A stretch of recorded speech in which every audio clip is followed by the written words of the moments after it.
celebrate Juneteenth today to honor or to recognize the day that slaves were officially freed in the United States of America back in 1865.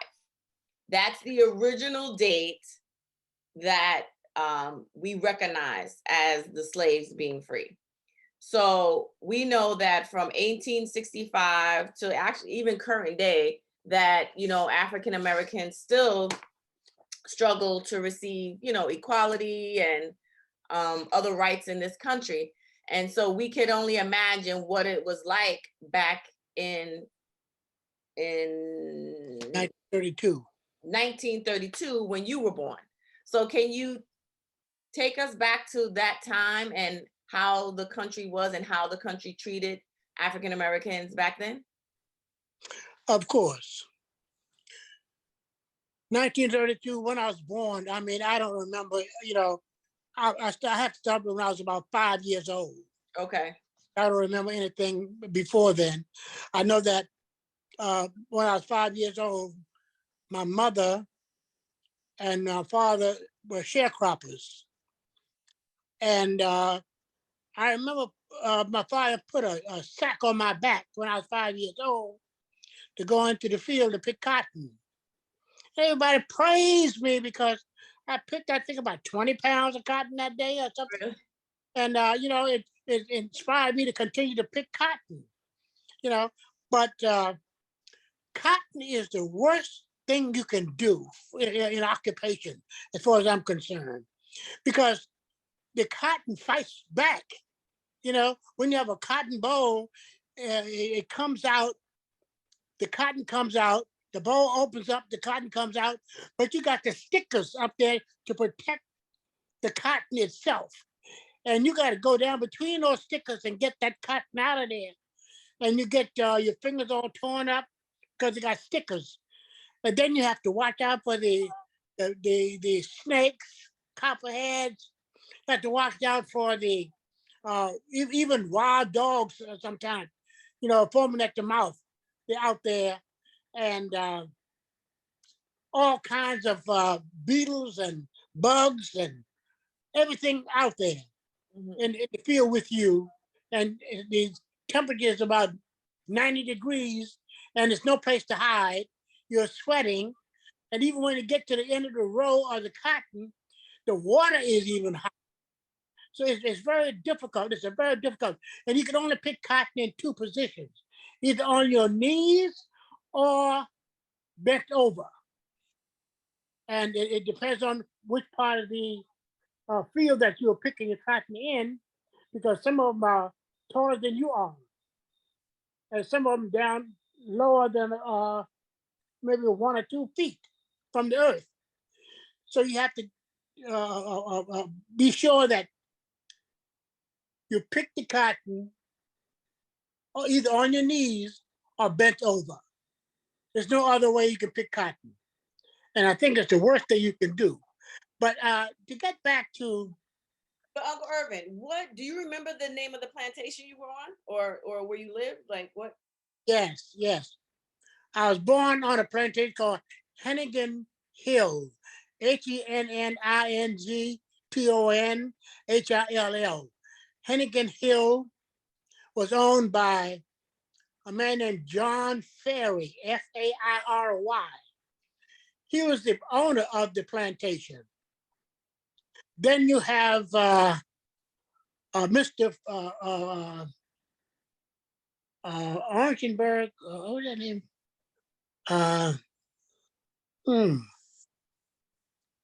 He had another guy that, who was the overseer. He was a white guy, the overseer.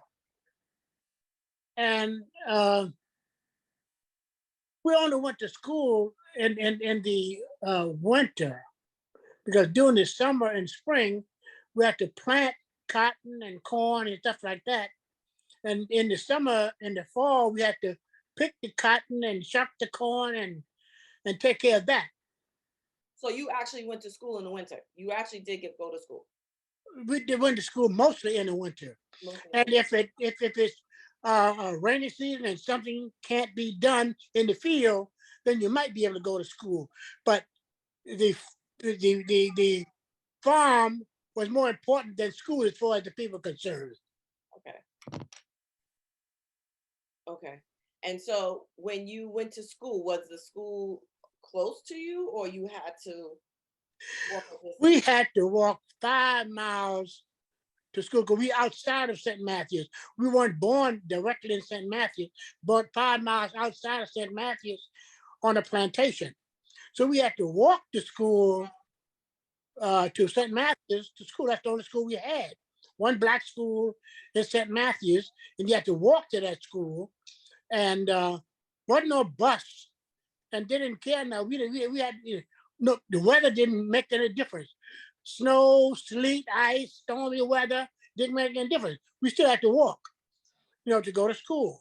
Mhm. And sometimes when a storm is coming up after school, we are let out early so we can try to get home before the storm comes or catch us on the road. And sometimes the storm does catch us on the road, raining and hailing and sleeting and all whatever. And sometimes we just go up under the bridge on the trestle or the train track and wait for a little while until it calms down, or we can go on. And sometimes we just go on anyhow, you Mhm. know. But there was nothing I would say convenient Mhm. in going to school, and that's why it wasn't so popular, because a lot of people they didn't want to be bothered with it because it's a hassle to walk to school and walk back from school, and you didn't have a whole lot of warm clothes. In the summer, it didn't make any difference because school was out in the summer, Right. but it was very difficult, very Mhm. difficult. And also when you're going you always had to walk on the main highway, on the side of the highway going to school. And and you also got snakes out there. You got plenty of snakes in South Carolina. You know, copperheads and whippersnappers and you name it, you got them. Because you had to watch out for the snakes. Mhm. Actually, for the snakes, you might run into a few wild hogs and all that kind of stuff out there. You know, we weren't afraid because we were just used to things like that. That's how it was. That's how it was. So, Uncle Irvin, do you remember how you all were treated back then? Like, do you recall any, like, how were the times, like racially, or, how were the times back then? What's your earliest recollection of there being maybe this separate thing going on? Well, it was a terrible situation as far as I'm concerned. I tell you, I'm gonna give you this little message, then I'm gonna tell you exactly why. My mother always tells us to stay in your place. We were concerned mostly with survival because whatever you did, you watch, and either you the only two things that you could do that didn't bother anybody was to pray and to cry. That wasn't against the law. Everything else was just about against the law. I woke up one morning, I was about 6 or 7 years old, and I looked over across the field and I saw this scarecrow hanging in the tree. So I said, Daddy, how come they put a scarecrow in the tree? Because I mean, use the scarecrows down in the middle of the field to scare the crows away. Daddy looked at it and Daddy went and go check it out. It was a young black man, hung the guy out there in the field in the tree early in the morning at night. And I saw it early in the morning. And that kind of like uh, got me concerned because I said people out there killing people for what? You know, I didn't know that they didn't like black people. You know, but my mother said stay in your place, and I couldn't find my place. I didn't know where my place was. She never really give us any definition of where the place was. Mhm. You know, but she told us do this and do that and do this and do that.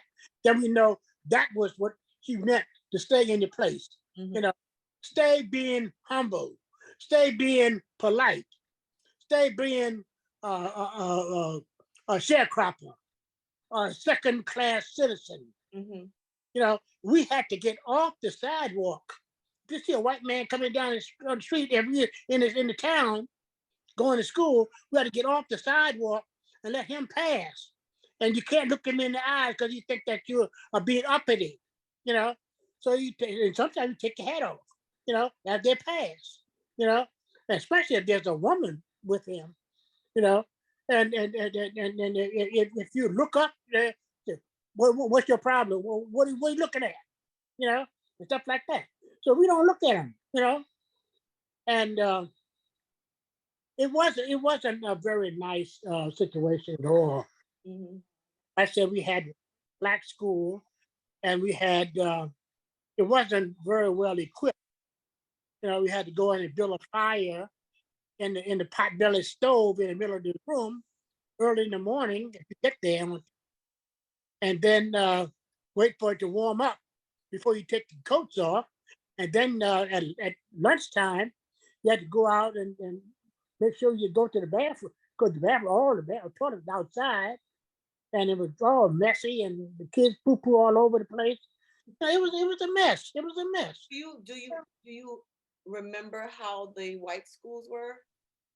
I never been into a white school, Oh, okay. but there were nice brick schools. We had more or less school made out of timber, Oh, you okay. know, and we didn't have any brick schools. We had lumber school, Hmm. and most of the class in one room. You know, I don't know about high school because I never got to high school in South Carolina, Hmm. but elementary school terrible. So so you moved from South Carolina. How did you, how did your family um make Why it do we? out of South Carolina? Well, first of all, my father, like I said, was a sharecropper, and a sharecropper is every year you seem to owe the man more money than than you make. So therefore, he just put that money on the next year.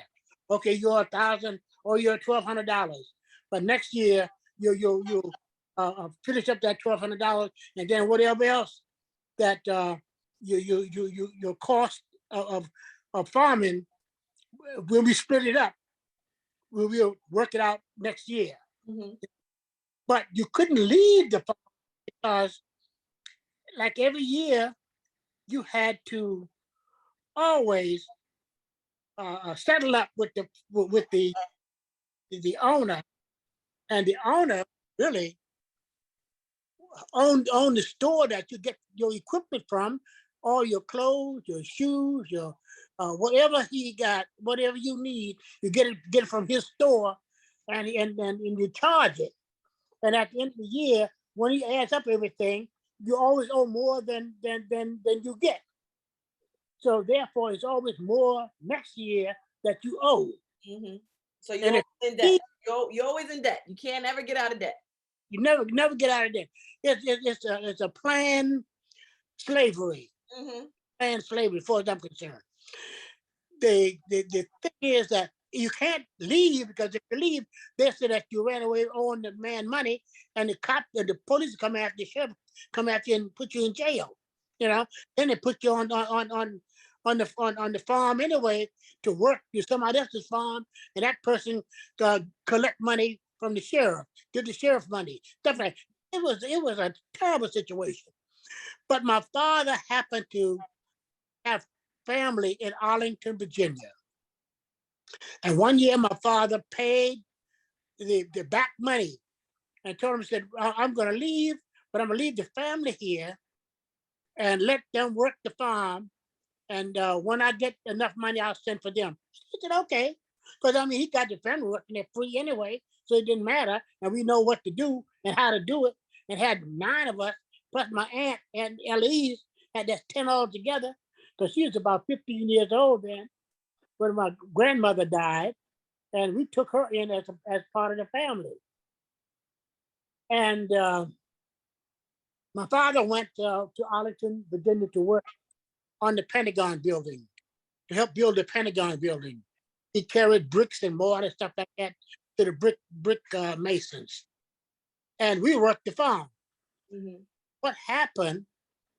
one day my mother asked my second oldest brother, Henry, we call him Junior, to go to the store and pick up some kerosene for the lamp.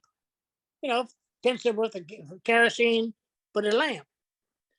And he went down for the night. At night, we have lamps. We have no electricity in the Right. place. Right. And he went down to the country store and for the kerosene. And he had about 4 or 5 little white boys down there. And they started picking at him and kicking him in his butt and slap upside his head and stuff like that. And Henry was a very, I would say, nasty little fella anyway. But he was built like a little brick outhouse, you know. And he lashed out, hit the little boy, hit the little boy in the nose, and made the little boy's nose bleed. The white boy's nose bleed. The white boy ran home crying. And Henry Jr. came back to the house, told my mama what's happening. And mama didn't even change his clothes. Mama took him straight to the bus stop and put him on the next bus leaving St. Matthews, South Carolina. Mm-hmm. And because he took him Arlington, Virginia, to my father's house at the time. My father lived with his aunt, my aunt. Mm-hmm. And lo and behold, that night, sure enough, there come the Ku Klux Klan, had 2 pickup trucks full of Ku Klux Klans. Mm-hmm. We call it Ku Klux Klan, but they actually call it Night Riders because they're part Ku Klux and part Night Riders. They didn't care what they called, but we call them, Night Riders. Mm-hmm. But they came. There's about 6 or 7 of them. Mm-hmm. Came with shotguns and baseball bats and all kinds of sticks and stuff, and stopped in front of the house and didn't knock. Went in the house. Mama was ready for it. We all ready for him because we were all standing behind Mama in front of the fireplace, and that was the only light in the house. Mm-hmm. And they came in and asked for where's Henry Jr. Mama told me Henry Jr. left. He's gone. He's not coming back anymore. So they didn't believe her. They went all through the house, looking all under the house and all the closets and the kitchen and the dining room. They looked everywhere. Mm-hmm. Out in the nearby field, they looked in the barn, everything around there, they checked. But they couldn't find Henry Jr. So they all went outside to talk about it. They got back near the pickup trucks and started talking. And we thought they're going to set the house on fire and burn us all out, burn us up in the house. Because that's one of their things they do. They'll burn the house down. Right. If they don't hang you, they'll burn the house down. Right. So I said to myself, and they got back in the truck and they left. And we were surprised that we were ready, we were happy we would die, because we had we couldn't had a little 22 rifle, but that was nothing, But we were ready to die that night because we were scared to death. I stand up in there, and I felt something going down my leg. I had the wee in my clothes, Goodness. Oh my goodness. And went outside. But the thing is that one of the guys, I reckon he had, although they had a pillowcase over his head, didn't have these nice long cones, anything like that. They had pillowcases over their heads, with eyes cut out, and tied around the neck so it won't move so they can see. Mm-hmm. But they think that you don't know them. But they wear the same clothes all the time. And one had one of these longhorn belt buckles. And he was the son of one of the guys, son of the owner of the plantation. Mm-hmm. So I recognized it because I loved that big silver longhorn belt buckle he had. Mm-hmm. That only one around there. So he couldn't say that he wasn't him. Right. But he had a bag over his head, so, but I recognized him and I recognized his clothes and all that kind of stuff. And I said to myself, well, maybe that's why they didn't burn the house down, because if that, that's my dad's house, I don't burn it down. So, and, but we know that. Okay, so wait, the guy who owned who with the belt buckle was the guy from the store. And yeah. owned the house that you lived in. Right. Okay. So of course, All that he owned everything, the house, the store, everything. so he That, didn't want to burn his house down. right. Okay. So we know that they were coming back the next night, and when they come back the next night, they're gonna be mad, and they're going to do something nasty. Mhm. So my in the meantime, my dad has sent money uh, to the I think postal service or something like that. Western Union. Western Union, that's what it is, Western Union. And we got rid of all that stuff, everything we had. We had to get rid of it that night because that morning we had to go early, pick up the money. As soon as 8 o'clock, the Western Union opened, we had to pick up the money and get the tickets and get on the train. Mhm. And so that's exactly what we did. We had to get out of there before dark because they're gonna come back and burn the house, kill somebody, or do something. Mhm. Because I think they were very angry because they couldn't find Henry Jr. Mhm. And we don't want to take that chance because I mean they were nasty, Yeah. you know. And that's how we got out of there, and that's why we got out of there. Mhm. And we caught the train, and I knew it was during wartime because this train was full of soldiers, Mm. you know. And next thing I knew, we was in Washington D.C. and in the Grand Central Station in Washington D.C. My aunt picked us up. Had two cars because so many of us, and we had everything we could carry. We took, but we couldn't take but so much. Right. And we had everything we could. We had to leave a lot of stuff. We gave a lot of stuff away. Do you remember like what year that was that you guys actually left? 41. 41. Okay. That's when the war started, Okay. and that's why the reason I remember that because they had all the soldiers, a lot of soldiers on the train. They're walking back and forth, and they were traveling. I don't know where they were going, but evidently they were going to, you know, to Europe or someplace to fight the war. Mhm. Japan or someplace. I don't know. Anyway, we got to Washington D.C.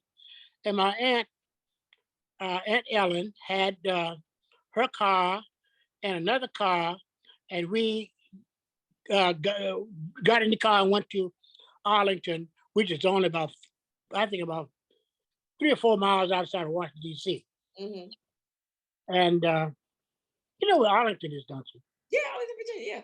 Mhm. Oh, okay. So and we got to the house and we stayed in Aunt Ellen's basement at 1606 South 13th Street, Arlington, Virginia, for about 2 years. All of us, Mm. basement of the house. Pallets on the floor and all that kind of stuff. We didn't have no place to go. We had to stay. Daddy finally rented a house, and we moved in. But we didn't go. And when our first year of school in Arlington was a terrible situation because I didn't realize how stupid I was. I didn't know anything because I didn't learn too much of anything Mhm. from South Carolina schools. Mhm. So they put me in there. I was about 10 years old then. Now put me in the school. I was in the fourth grade. Yeah, they put me in the fourth grade, and because that Mr. Boston was class, the Boston had third, fourth, and fifth, and then Mrs. Burke had sixth and seventh, Mhm. and they moved from when you're in that school, you move from one area, one side of the room to the other side of the room uh, when you pass the grade, Mhm. you know. And I was so far behind. Mhm. So it took me another year to graduate. I didn't graduate from high school. I was 20 years old Oh, you because okay. no, I didn't know that in South Carolina when I was born, they didn't register me as birth until a year later or whatever Mhm. because I was born on the plantation and they didn't get the town to didn't go to town, especially just to tell that somebody was born. Mhm. And nobody cared too much. Only the man that owned the plantation, because Mhm. to get more people to work. That's the only thing he's interested in. Mhm. And we didn't have a lot of knowledge about going to town and registering at the local birth board or whatever it is. And lo and behold, when I got my birth certificate, I was a year older than I really thought I was. I thought I was born in 1933, but I was born in 1932. That Oh, put me a year behind, and plus I was a year behind in high school and elementary school, so they put me up. I graduated when I was 20 years old. what high school did you go to? Hoffman Boston Junior Senior High School in Arlington. Okay. So when you got to when you arrived at in Arlington, Virginia, or in, just thinking about your experience, what how was it different from South Carolina? Because I guess, the way we hear the stories is that, everybody, all of the Southerners migrated north. Everybody wanted to go north because the north, black people have more rights in the north. Well, you not only more rights, you had more opportunities. I would say employment opportunities. You Hmm. know, because in the South, your only thing you do, you're a sharecropper, and they're not gonna give you no job and for nothing else. Hmm. The only thing you can do is work on a farm, or work in the livery stable, or clean the streets or something like that. You couldn't put no suit on and go down there. You'll be a clerk or nothing like that. No, that's a white man's job. So they wouldn't give that to you. What do you don't even think about it because they're not gonna give you one. Hmm. You know. So you had it when you moved to north. You had opportunities. Okay. Better jobs, better things. But you still from South Carolina. Most of them weren't even qualified to do too much of anything. But they didn't get that much education. My mother and father, I think they went to the fifth or sixth grade. Both of them. You Hmm. know, I was the first one in my whole family to step foot in a college, Really? Central College in Lawrenceville, Virginia, 1952. That's when I graduated from high school. Wow. And so you went right to college after high school. Yeah, except I went right to college. Okay. And And then then I started for a year. Then I was drafted into the Army. you was And drafted. drafted into the Army. Wow. Uh, as soon as they had you already set. When you come out of school, you drafted right into the Army. In July the 7th, I drafted into the Army during the Korean conflict because they needed people to fight the war. You know? But I thought that if you were in college, then you didn't get drafted. Yeah, while you're going to school during the winter months, no problem. As soon as you get out of that for summer, you'll get drafted. Wow. Wow. And that messed my whole life up Mm-hmm. because it took me years to get my degree. Mm-hmm. Years to get my degrees. Because then I got married and had a couple of kids. And you gotta work to take care of kids and family. Mm-hmm. So that's what I did. I got a job. I worked, get two kids in a family. And I worked two jobs most of my life. Mm-hmm. Because I didn't have the education to get the positions I wanted. Right. You know, so I had to do all kinds. I've done just about everything out there in jobs. You know, so usually menial jobs, Mm-hmm. cleaning the office building or mowing the grass and all this type of stuff. Yeah. So I just only finished college 1 year. No, I didn't. I had 3 years of college. I had 3 years of college altogether. After I got out of the army, I went back to school. Okay. So But I finished because your aunt became pregnant when she well, without my last year of college, she became pregnant. So I had to quit school because she had to have somebody take care of her. Yeah. Yeah. So I quit school and took care of her. And that's when Donnie was born. And I never got back in school. I went to 9 different colleges, moving here and there and doing and quitting here, stopping there, so Yeah. on and so on. Yeah. And but I finally finished the 2 colleges that I told you about. Yeah. Yeah. Uh, Would you were much older when you did that. Yeah. Yeah. So Yeah. how do you think the experience in your younger years in South Carolina impacted your life? Did it make you feel less than, or did it make you feel angry? Did you like, how did it impact you as a person? It impacted me. I was fearful, because they really didn't play with you. I mean, if a white man wanted to slap you upside your head, there was nothing you could do. Mm, But they're gonna slap upside your cotton picking head and go on about your business. Hope you don't slap you again.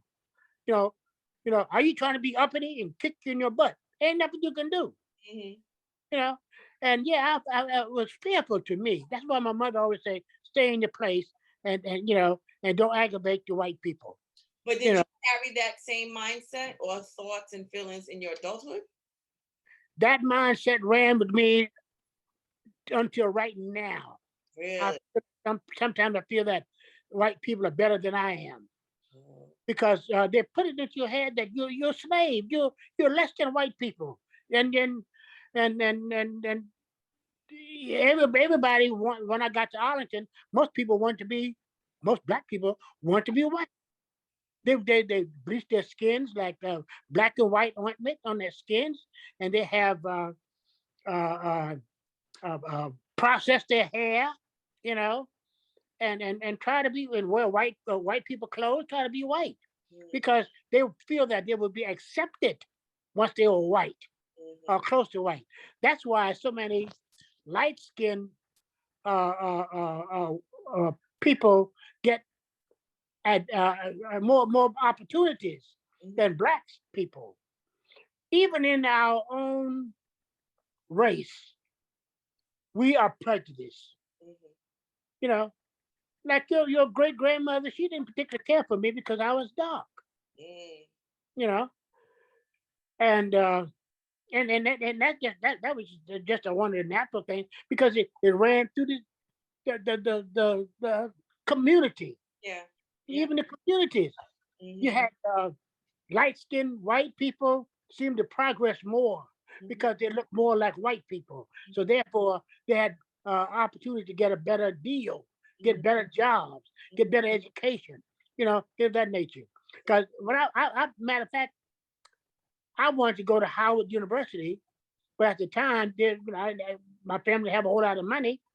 Of course, I could have worked my way through anyway, but they didn't particularly care for no black people in Howard, and I didn't care for no black people in Hampton mhm. when I was coming up.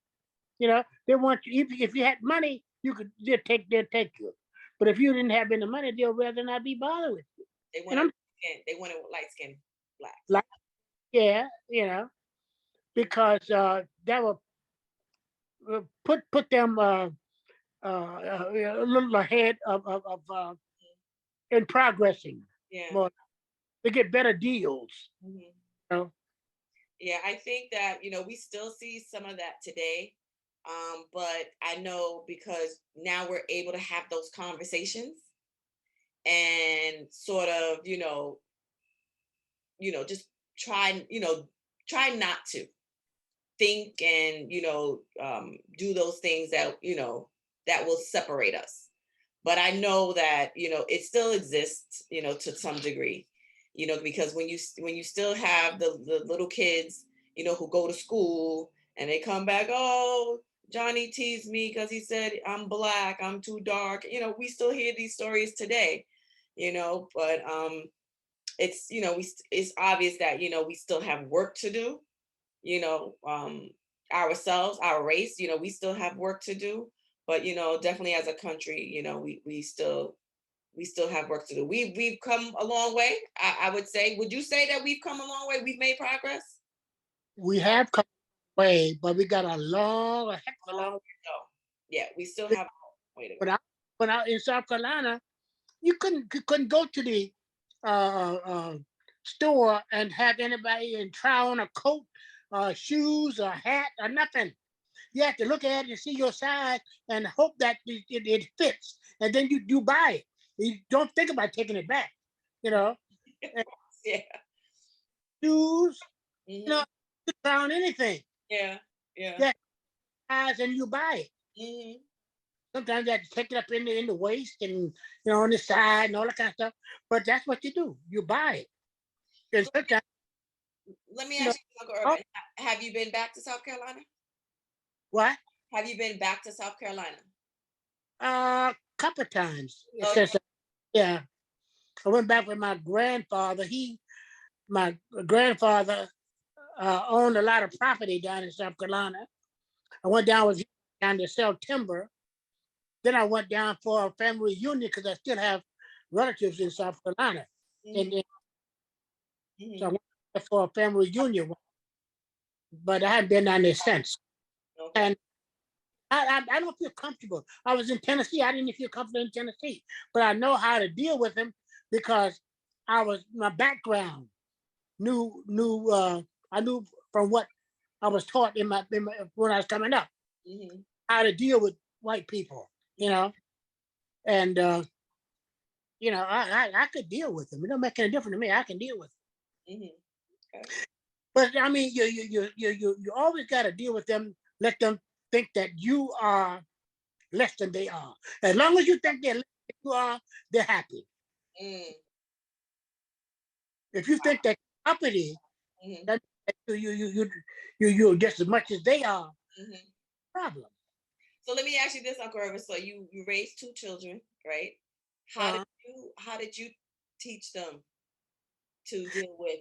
I didn't tell her anything about my syndrome, my Okay. way of thinking.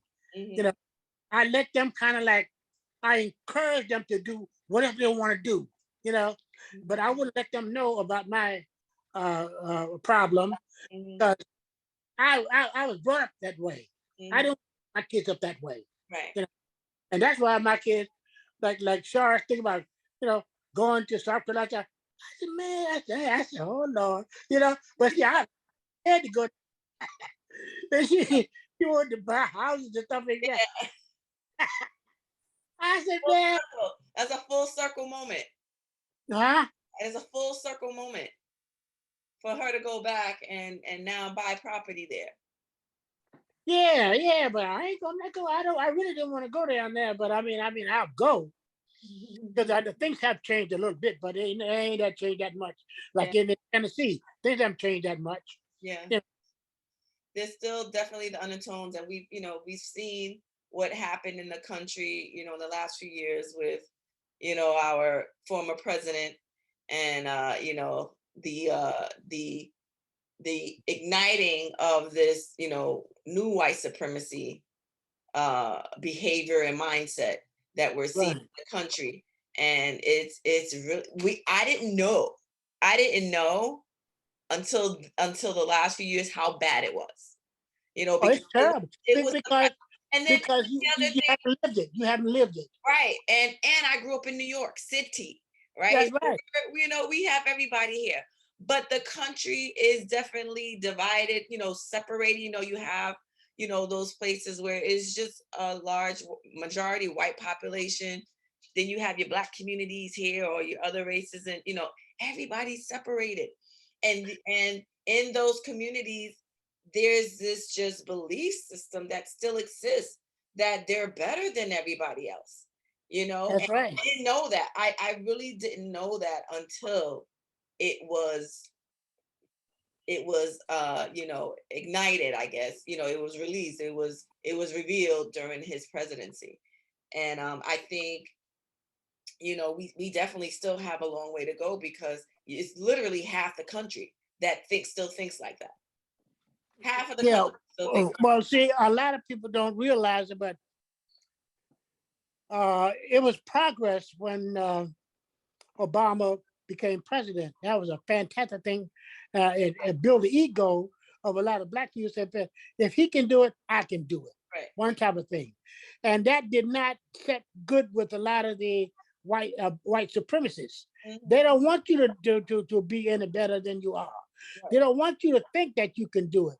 And after Obama made president, they really see we realized that all things are possible. Right. And they felt that at that time they took America away from them. That's why they're trying to fight to get it back.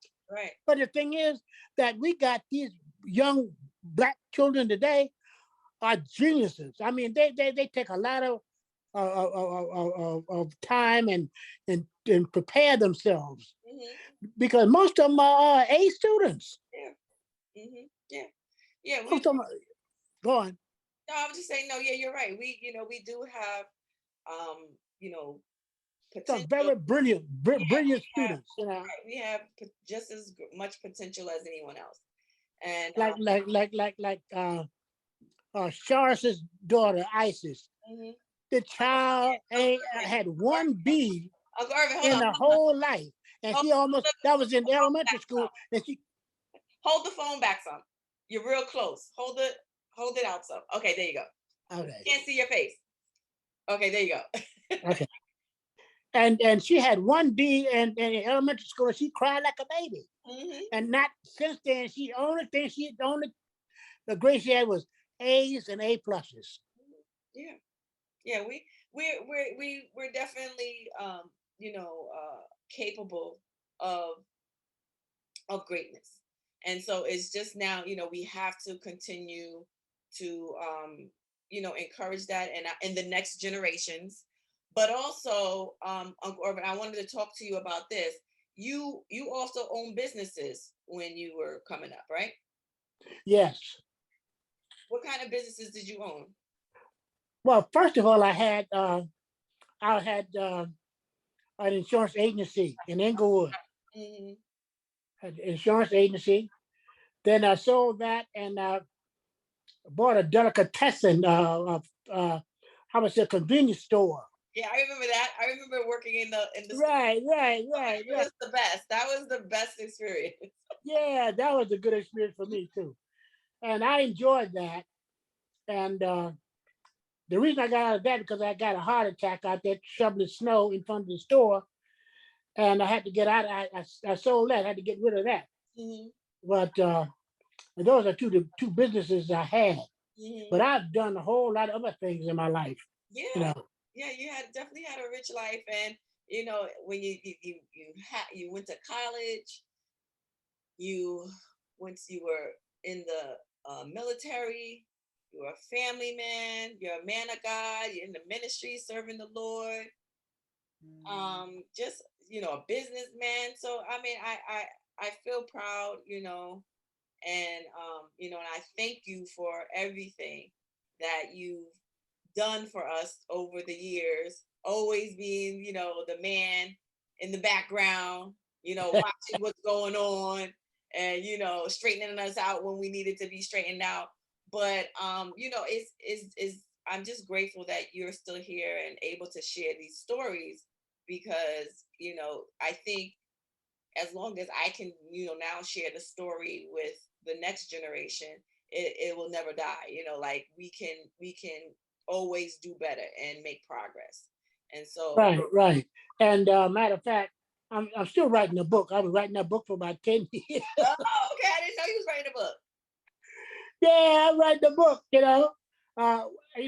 when we left South Carolina, we was on this wagon going to St. Matthews to get a bus. I'll get a train. And I looked back and I saw my dog, Rusty, on the porch because we couldn't take Rusty and nobody wanted Rusty because Rusty was so mean.